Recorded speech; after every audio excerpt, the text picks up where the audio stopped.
میں نے اس گھر کا دروازہ بجایا، اندر سے آواز آئی، کون ہے؟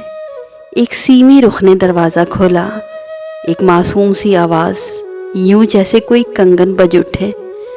میں نظریں اٹھا کر اسے دیکھنے پہ مجبور ہو گیا۔ کیا کوئی اس قدر بھی حسین ہو سکتا ہے؟ میں نے خود سے پوچھا۔ بشیر صاحب گھر پر ہیں؟ جی ہاں، ماموں گھر پر ہی ہیں۔ آؤ یار اندر آ جاؤ، کیوں بیگانوں کی طرح باہر کھڑے ہو؟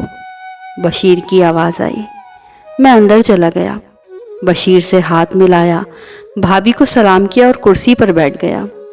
تمہارا اپنا گھر ہے، تکلف مت کیا کرو، بھابھی نے کہا۔ بہت دنوں سے نظر نہیں آ رہے تھے، میں تمہاری خیریت دریافت کرنے آیا تھا، میں نے بشیر سے کہا۔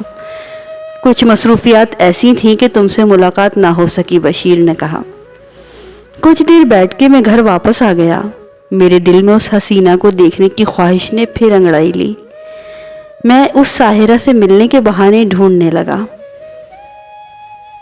میرا نام تبریز احمد ہے، میری عمر 30 سال ہے۔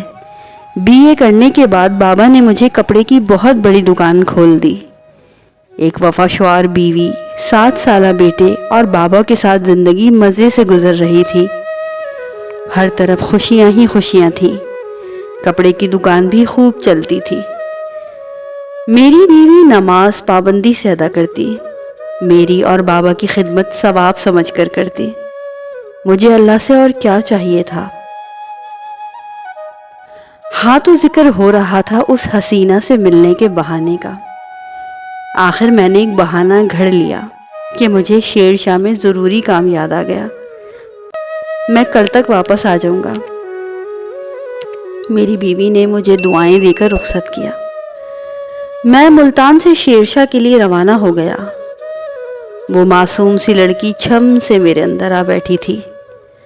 اگر بشیر اس وقت میرے دل کی کیفیت جان جاتا تو اپنی سچی اور بے لوث دوستی کو بھلا کیا نام دیتا؟ کہتے ہیں کہ محبت کی نہیں جاتی، ہو جاتی ہے۔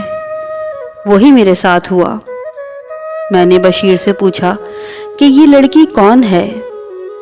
بشیر نے بتایا کہ یہ میری بھانجی ہے، BA کی اسٹوڈنٹ ہے، پڑھنے کے لیے میرے پاس آئی ہے۔ اسے کالج میں داخلہ دلوانا ہے، بچی یتیم ہے۔ ہم دونوں دوست باتیں کرتے ہوئے ڈرائنگ روم میں آ گئے۔ شہر بانو، بیٹا چائے بنا کر ڈرائنگ روم میں لے آؤ، بشیر نے اپنی بھانجی کو آواز دی۔ شہر بانو چائے بنا کر لائی۔ میں تو یک لخت بے خود ہو گیا۔ سچ تو یہ ہے میں شہر بانو کے آگے دل ہار بیٹھا تھا۔ کچھ دیر کے بعد میں نے بشیر کی فیملی کے ساتھ میں کھانا کھایا۔ جسے تم اپنی خوش قسمتی سمجھ رہے ہو، یہ تمہاری بدقسمتی ہے۔ تم گھر لوٹ جاؤ، یہاں کبھی مت آنا، میں نے اپنے آپ سے کہا۔ میرا جنون کم ہونے کے بجائے بڑھنے لگا۔ میرے آگے ایک رنگین دنیا تھی، مجھے کچھ نظر نہیں آ رہا تھا۔ میں اپنی اس بدلتی کیفیت پر پریشان تھا۔ مجھے لگا جیسے میں ایک بے رنگ تصویر تھا، کوئی آہستہ آہستہ اس میں رنگ بھر رہا ہے۔ شہر بانو کے ساتھ خوش گپیوں کے دوران مجھے بانو قدسیہ کی ایک سنہری تحریر یاد آ گئی۔ انہوں نے لکھا تھا، سارے شاعر حسین و جمیل خوبصورت محبوبہ کی شان میں شاعری کرتے ہیں۔ کبھی کسی نے گھر کے کاموں سے تھکی ہاری، بچوں کے مسائل سے پریشان، الجھے والوں والی بیوی کے بارے میں کچھ کہا؟ جو نہ مل سکا اس پر شاعری، جو مل جائے اس پر لطیفے بازی، عجیب نفسیات ہے۔ میں بانو قدسیہ کی تحریر یاد آنے پر شرمندہ ہوا، مگر صرف پل بھر کے لیے۔ شہر بانو نے پلکیں اوپر اٹھائیں، ان خوبصورت آنکھوں نے ایک لمحے میں میرے دل کو چرا لیا اور میری دھڑکنوں کو مرتعش کر دیا۔ مجھے دیکھ کر اس کے گال بار بار گلابی ہو رہے تھے۔ ہم سب کھانے کے دوران خوش گپیوں میں مصروف تھے۔ دوسرے دن میں گھر واپس آ گیا۔ نسرین میری بیوی، میں اس کے ساتھ بے وفائی کر رہا تھا۔ میرے اندر سے آواز آئی، میرے ضمیر نے دوبارہ مجھے لہو لہان کر دیا۔ اس بے کیف اور بے رنگ زندگی میں خوبصورت رنگ کہیں سے آ رہے ہیں تو آنے دوں، میں انکار کیوں کروں؟ میں نے اپنی ضمیر کی آواز کو دبا دیا۔ میں اور شہر بانو فون پر رابطے میں تھے۔ میں نے شہر بانو سے کہہ رکھا تھا کہ مجھے صرف دکان پر فون کرنا۔ رات کو جب میں گھر ہوتا ہوں مجھے فون مت کرنا، میری بیوی ہنگامہ کر سکتی ہے۔ میں نسرین سے ڈرتا نہیں تھا بلکہ اس سے سخت شرمندہ تھا۔ میں شام کو اس طرح آتا جیسے کچھ ہوا ہی نہ ہو۔ نسرین بسم اللہ کہہ کر میرا استقبال کرتی۔ میں نسرین سے سخت شرمندہ تھا۔ میرا ضمیر مجھے قدم قدم پہ شرمندہ کرتا رہتا تھا۔ میں اور شہر بانو شادی کے خواہش مند تھے۔ اسلام میں 4 شادیوں کی اجازت ہے۔ میں نسرین سے کوئی زیادتی تو نہیں کر رہا؟ میں نے اپنے ضمیر کو یہ دلیل دے کر چپ کروا دیا۔ ہماری اس رنگین تعلق کو 2 برس بیت گئے۔ کاروبار توجہ نہ دینے کی وجہ سے زوال کی طرف جا رہا تھا۔ سارا پیسہ میں نے شہر بانو کے ناز نخروں پر لٹا دیا اور گھر میں اپنی فیملی کو کہتا کہ کاروبار خسارے میں جا رہا ہے۔ میری بیوی نے بہت سی اپنی ضروریات کو محدود کر لیا، یہاں تک کہ عید پر بھی کپڑے صرف بچے کے بنتے۔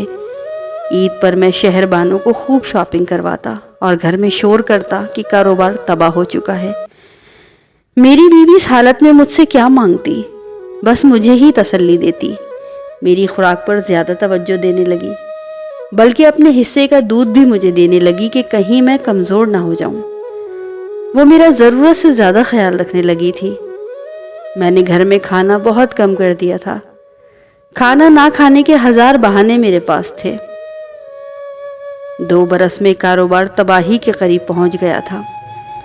ایک دن شہر بانو نے فون پر مجھ سے کہا کہ تبریز احمد ہم شادی کر رہے ہیں۔ میں نے گھر والوں سے بات کر لی ہے۔ بشیر نے مجھے کہا کہ تمہارا روز روز یہاں آنا جانا ٹھیک نہیں، تم اپنا ایک الگ گھر بناؤ۔ شہر بانو کو اپنی بیوی سے الگ رکھنا یہ ہماری پہلی شرط ہے، اور گھر شہر بانو کے نام کر دو۔ ان کو میری حالت کا اندازہ نہ تھا۔ وہ مجھے مالی طور پر خوشحال سمجھتے تھے۔ میں مکمل طور پر تباہ ہو چکا تھا، مقروض تھا۔ میں ان کی کوئی شرط پوری کرنے کی پوزیشن میں نہیں تھا۔ میں نے اپنے دل پر جبر کرتے ہوئے شہر بانو کا فون اٹھانا چھوڑ دیا۔ میں نہیں چاہتا تھا کہ میں شہر بانو کو اپنی مالی حالت بتاؤں۔ بیوی سے بے وفائی کا دکھ، شہر بانو کی جدائی کا دکھ، کاروبار تباہ ہو جانے کا دکھ۔ ایک دن ان سب دکھوں نے مل کر مجھے بیمار کر دیا۔ دکان پر مجھے دل کا دورہ پڑا، مجھے اسپتال لے جایا گیا۔ میں نے گھر والوں کو کوئی اطلاع نہیں دی۔ تیسرے دن میں گھر آیا، اجڑا ہوا اور برباد۔ اس رنگین کھیل میں اگر میرے ہاتھ کچھ آیا تھا تو وہ شہر بانو کی چند تصاویر تھیں۔ وہ میں نے چھپا کر الماری میں رکھ دی۔ ایک دن بدقسمتی سے وہ تصاویر میری بیوی کے ہاتھ لگ گئیں اور تصویر دیکھ کر اسے سب معلوم ہو گیا کہ کاروبار کی بربادی اور میری تباہی کیسے ہوئی۔